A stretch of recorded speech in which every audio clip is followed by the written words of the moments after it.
পিলখানা ট্র্যাজেডির ক্ষতি কখনোই পূরণ হবে না, বললেন সেনাপ্রধান। হাসিনাকে রক্ষায় অর্থ বিনিয়োগকারীদের নাম প্রকাশ করুন, বলছেন বুলু। জানাবো ধর্ষণের শিকার শিশু আছিয়া, কঠোর অ্যাকশনে সরকার।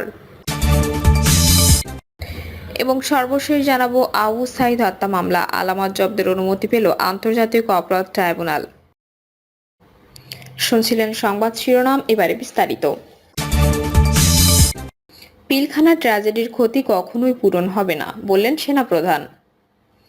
পিলখানা ট্র্যাজেডিতে নিহতের ক্ষতি কখনোই পূরণ সম্ভব নয় বলে মন্তব্য করেছেন সেনাপ্রধান জেনারেল ওয়াকারুজ্জামান। সেনাপ্রধান বলেন, সেনাবাহিনী সবসময় জনগণের পাশে থাকবে। মুক্তিযোদ্ধারা আমাদের গর্ব ও অহংকার। এ সময় জুলাই অভ্যুত্থানে হতাহতদের প্রতিও সম্মান জানান তিনি।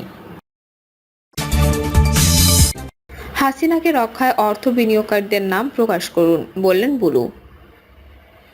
বিএনপির ভাইস চেয়ারম্যান বরকতুল্লাহ বুলু বলেছেন, ফ্যাসিস্ট শেখ হাসিনাকে রক্ষায় কারা অর্থ বিনিয়োগ করছেন তাদের নাম প্রকাশ করুন। যারা শেখ হাসিনাকে রক্ষা করার জন্য 7 দিন আগেও হাজার হাজার কোটি টাকা দিয়েছেন তাদের মুখোশ উন্মোচন করুন। কারা হাসিনার সঙ্গে কবর পর্যন্ত যেতে চাইছিল তাদের নামের তালিকা প্রকাশ করুন। তিনি বলেন, বৈষম্য বিরোধী আন্দোলনের নামে যে নতুন পার্টির আবির্ভাব হয়েছে তাদের মুখ ফসকে অনেক কথা বের হয়ে গেছে। যারা শেখ হাসিনার সঙ্গে কবরে যেতে চেয়েছেন তারা কেউ 15 কোটি দিয়েছেন, কেউ গাড়ি দিয়েছেন, কেউ হেলিকপ্টার দিয়েছেন, কেউ তাকে আর্থিকভাবে সহায়তা দিচ্ছেন।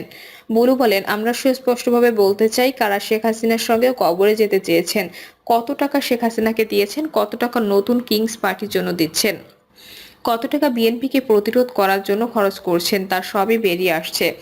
আপনারা গণমাধ্যম কর্মীরা এগুলো প্রকাশ করুন। সাংবাদিকদের উদ্দেশ্যে তিনি বলেন, আপনারা কেন এই কথাগুলো মানুষের সামনে আনছেন না? কাদের প্রশ্রয় দিচ্ছেন আপনারা? মিডিয়া হাউসগুলো কারা নিয়ন্ত্রণ করে? ধর্ষণের শিকার শিশু আছিয়া, কঠোর অ্যাকশনে সরকার। ধর্ষণের শিকার শিশু আজিয়াকে বাঁচানো গেল না। জাহাঙ্গীরনগর বিশ্ববিদ্যালয়ে ধর্ষণের সেঞ্চুরি করা ছাত্রলীগ নেতা জসিমউদ্দিন মানিককে কানাডা পাঠিয়েছেন শেখ হাসিনা। সোহাগী জাহান তনু ও মোসারাত জাহান মুনিয়া ধর্ষণ হত্যাকাণ্ড সহ হাসিনার আমলে কয়েক বছরে ধর্ষণের শিকার 43,000 নারী শিশু। মাগুরায় বোনের বাড়িতে বেড়াতে এসে ধর্ষণের শিকার হওয়া শিশু আজিয়াকে বাঁচানো গেল না। গতকাল ঢাকা সম্মিলিত সামরিক হাসপাতালে চিকিৎসাধীন অবস্থায় সে ইন্তেকাল করেছে। ইন্না লিল্লাহি ওয়া ইন্না ইলাইহি রাজিউন। নিষ্পাপ শিশু আসিয়ার মৃত্যু শোকাহত গোটা জাতি। প্রধান উপদেষ্টা, সেনাবাহিনী, বিভিন্ন রাজনৈতিক দল থেকে শুরু করে শত শত সংগঠন শিশুটির মৃত্যুতে শোক প্রকাশ করেছে। সোশ্যাল মিডিয়ায় শোক প্রকাশের পাশাপাশি বাইরে বইয়ে প্রতিবাদের ঝড়। তবে অন্তর্বর্তী সরকারের সামাজিক স্খলনজনিত ধর্ষণের বিরুদ্ধে কঠোর ব্যবস্থা নিয়েছে। মেয়েটির অকাল মৃত্যুর প্রতি সংবাদ প্রকাশের পর সরকারের কঠোর অ্যাকশনের কথা জানিয়েছে আইন, বিচার ও সংসদ বিষয়ক উপদেষ্টা ডক্টর আসিফ নজরুল। তিনি বলেছেন, মাগুরা শিশুটিকে ধর্ষণ ও হত্যার ঘটনায় বিচার আগামী 7 দিনের মধ্যে শুরু হবে। শিশু আছিয়াকে ধর্ষণ ও হত্যাকাণ্ডে দায়ে অভিযুক্ত আসামিদের গ্রেপ্তার করা হয়েছে এবং আদালতের মাধ্যমে রিমান্ডে নেওয়া হয়েছে। পারিবারিকভাবে ওই আসামিরা ফ্যাসিস্ট হাসিনার দল আওয়ামী লীগ পরিবারের সদস্য। মূলত স্কুল, কলেজ, বিশ্ববিদ্যালয়ের নৈতিকতা শিক্ষার অভাবে গত কয়েক বছর ধরে সামাজিক স্খলন বেড়ে গেছে। একই সঙ্গে হাসিনা রেজিমে প্রগতিশীলতার নামে বিজাতীয় সংস্কৃতি চর্চার কারণে দেশে ধর্ষণ জাতীয় অপরাধ বেড়ে গেছে। মানবাধিকার সংগঠনগুলোর তথ্য হচ্ছে, ফ্যাসিস্ট হাসিনার আমলে কয়েক বছরে ধর্ষণের শিকার 43,000 নারী শিশু। এসব ধর্ষণে 2-1টির বিচার হলেও 99 ভাগ ধর্ষণ ঘটনার বিচার হয়নি। দীর্ঘ 15 বছর ছাত্রাবাস থেকে শুরু করে রাজপথে কোথাও বাকি ছিল না ধর্ষণের মৎসব। শেষ 6 বছরে ধর্ষণের শিকার হয়েছে 7,000 শিশুসহ প্রায় 43,000-এর বেশি নারী। ওই সময় নির্যাতনের শিকার হয়েছেন 1,37,000 নারী। অপহরণের শিকার হয়েছেন 28,048 নারী ও শিশু।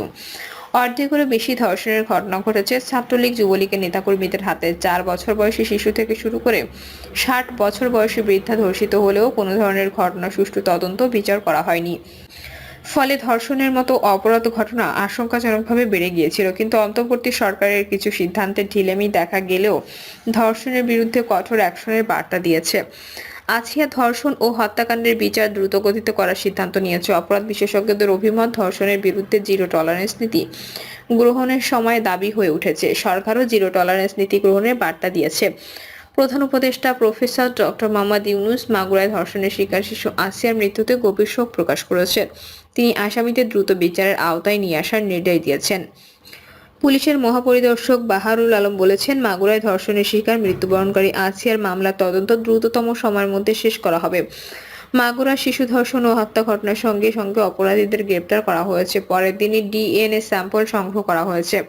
তাদের বিচার দ্রুত শুরু হবে। জাহাঙ্গীরনগর বিশ্ববিদ্যালয়ের ছাত্রলীগ নেতা জসিমউদ্দিন মানিকের কথা মনে আছে? 1999 সালে জাহাঙ্গীরনগর বিশ্ববিদ্যালয়ে ধর্ষণে সেঞ্চুরি করে বন্ধুদের সঙ্গে 100তম ধর্ষণ উদযাপন করেন।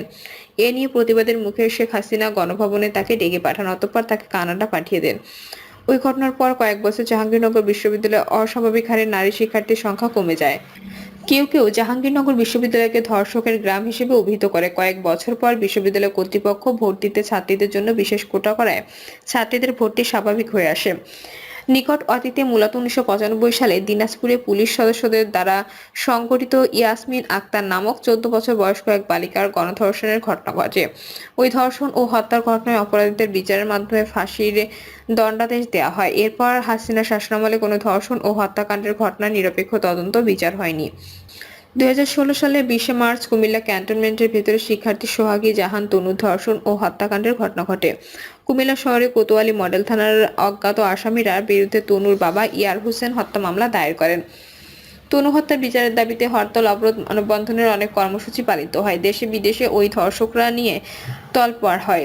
বছরের পর বছর আন্দোলন হলেও এখনো বিচার হয়নি। 2018 সালে ধানের শীষে ভোট দেওয়ার অপরাধে আওয়ামী লীগ নেতার নেতৃত্বে নোয়াখালী জেলার সুবর্ণচর উপজেলার চরজুবলি ইউনিয়নের মধ্যে ব্যাগার গ্রামে স্বামী সন্তানকে বেঁধে রেখে এক গৃহবধূকে ধর্ষণ করা হয়।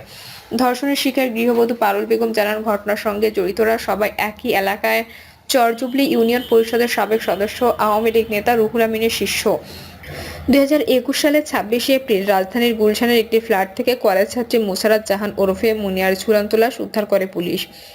সেদিন রাতেই তার বোন নুসরাত জাহান বাদী হয়ে গুলশান থানায় মামলা করেন। মামলায় বসুন্ধরা গ্রুপের ব্যবস্থাপনা পরিচালক শায়েম সোবহান আনভীরকে আসামি করা হয়। মুনিয়া আনভীরের কয়েকটি কল রেকর্ড সামাজিক যোগাযোগ মাধ্যমে ভাইরাল হলেও পুলিশ মোটা অঙ্কের টাকা দিয়ে মামলার চার্জশিটে আনভীরের নাম বাদ দেয়।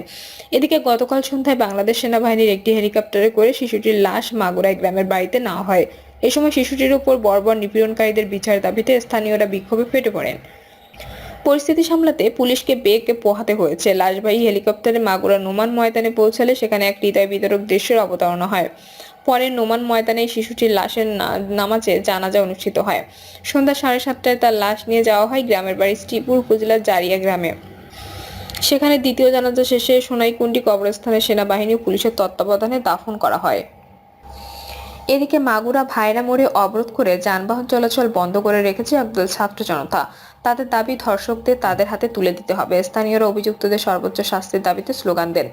মানুষের ক্ষোভ ও ক্রোধ এতটাই ছড়িয়ে পড়ে যে বিক্ষোভ ঠেকাতে শহর জুড়ে পুলিশ সহ অন্যান্য আইনশৃঙ্খলা বাহিনীকে সতর্ক অবস্থায় রাখা হলেও এর মধ্যে অভিযুক্ত আসামিদের বাড়িতে আগুন দিয়েছে বিক্ষুব্ধ জনতা। এই রিপোর্ট লেখার আগ পর্যন্ত অভিযুক্তদের বাড়িতে আগুন জ্বলছিল। নিহতের বাড়িতে চলছে শোকের মাতম। মাগুরা জেলা আইনজীবী সমিতির সাধারণ সম্পাদক অ্যাডভোকেট শাহেদ হাসান ক্ষোভ প্রকাশ করে বলেন, ঘটনাটি অত্যন্ত দুঃখজনক। আমরা এটা মেনে নিতে পারছি না। আমরা আইনজীবী সমিতির পক্ষ থেকে সিদ্ধান্ত নিয়েছি যে ধর্ষকদের কোনো আইন সহায়তা দেওয়া হবে না। আমরা যত দ্রুত সম্ভব ধর্ষকদের দৃষ্টান্তমূলক শাস্তির দাবি করছি। জেলা মহিলা পরিষদের সাধারণ সম্পাদক লাবনী জামান বলেন, আমরা মহিলা পরিষদের পক্ষ থেকে ধর্ষকের অবিলম্বে ফাঁসির দাবি জানাচ্ছি। বিচার সম্পন্ন না হওয়া পর্যন্ত জেলা মহিলা পরিষদ সর্বদা শিশুটির পরিবারের পাশে থাকবে। মাগুরা বৈষম্য বিরোধী ছাত্র আন্দোলনের আহ্বায়ক মোহাম্মদ হোসেন বলেন, ধর্ষকদের যত তাড়াতাড়ি সম্ভব ফাঁসি না দেওয়া হোক, অন্যথায় তাহলে আমরা মাগুরায় বিক্ষোভ শুরু করব। এদিকে বোনের বাড়িতে ধর্ষণ ও নিপীড়নের শিকার শিশু আসিয়ার মৃত্যুতে গায়েবানা জানাজা আদায় করেছেন ঢাকা বিশ্ববিদ্যালয়ের শিক্ষার্থীরা। গতকাল রাত 8:30টায় ঢাকা বিশ্ববিদ্যালয়ের ভিসি চত্বরে এ গায়েবানা নামাজ অনুষ্ঠিত হয়। জানাজায় ইমামতি করেন বৈষম্য বিরোধী ছাত্র আন্দোলনের সাবেক সমন্বয়ক তারেক রেজা। ঢাকা বিশ্ববিদ্যালয়ের VC professor doctor Niaz Ahmed Khan সহ প্রায় শতাধিক শিক্ষার্থী জানাজায় অংশগ্রহণ করেন। জানাজার পূর্বে শিক্ষার্থীরা তুমি কে আমি কে, আছিয়া আছিয়া, বিচার বিচার বিচার চাই, আছিয়া হত্যার বিচার চাই, আছিয়া মরল কেন, ইন্টারিম জবাব দে, আমার বোন কবরে, খুনি কেন বাহিরে, action to action, direct action, ধর্ষকদের বিরুদ্ধে ডাইরেক্ট অ্যাকশন, ফাঁসি ফাঁসি ফাঁসি চাই, ধর্ষকদের ফাঁসি চাই ইত্যাদি স্লোগান দেন। ভিসি চত্বরে জানাজা শেষে শিক্ষার্থীরা কফিন মিছিল নিয়ে বিশ্ববিদ্যালয়ের সন্ত্রাস বিরোধী রাজু ভাস্কর্যের পাদদেশে গিয়ে একটি সংক্ষিপ্ত সমাবেশ করেন। এ সময় আসিয়া হত্যা সর্বোচ্চ শাস্তি ফাঁসির দাবি জানান শিক্ষার্থীরা। শিশু আসিয়ার মৃত্যুতে গভীর শোক প্রকাশ করেছেন হেফাজতে ইসলামের আমির আল্লামা মহিবুল্লাহ বাবুনগরী ও মহাসচিব মাওলানা সাজিদুর রহমান। এক বিবৃতিতে তারা একই সাথে আসিয়ার খুনি ধর্ষকদের দৃষ্টান্তমূলক প্রকাশ্য বিচারক দাবি করেছেন। তারা বলেন, আমরা অন্তর্বর্তী সরকারের কাছে আসিয়ার খুনি ধর্ষকদের দৃষ্টান্তমূলক প্রকাশ্য বিচার দাবি করেছি এবং প্রচলিত নারী ও শিশু নির্যাতন প্রতিরোধ আইন সংশোধন করে বিচার প্রক্রিয়া দ্রুত সম্পন্ন করার দাবি জানাচ্ছি, যাতে এমন পাশবিক অপরাধ করার সাহস আর কেউ না করে। বিবৃতিতে তারা বলেন, ৮ বছরের শিশুকন্যা আসিয়ার নৃশংস ধর্ষণের শিকার হওয়ার ঘটনা জাহেলি যুগের বর্বরতাকে হার মানিয়েছে। ইসলামে ধর্ষণকারীকে জনসম্মুখে শাস্তির বিধান রাখা হয়েছে। উল্লেখ্য, বোনের বাড়িতে বেড়াতে গিয়ে বোনের শ্বশুরের কাছে গণ নিপীড়নের শিকার হয় ৮ বছরের শিশুটি। এতে সহায়তা করে শিশুটির বোনের স্বামী ও শ্বশুর। বোনের শাশুড়িও ধর্ষকদের রক্ষায় সহায়তা করে। এ ঘটনায় অভিযুক্তদের গ্রেপ্তার করেছে পুলিশ।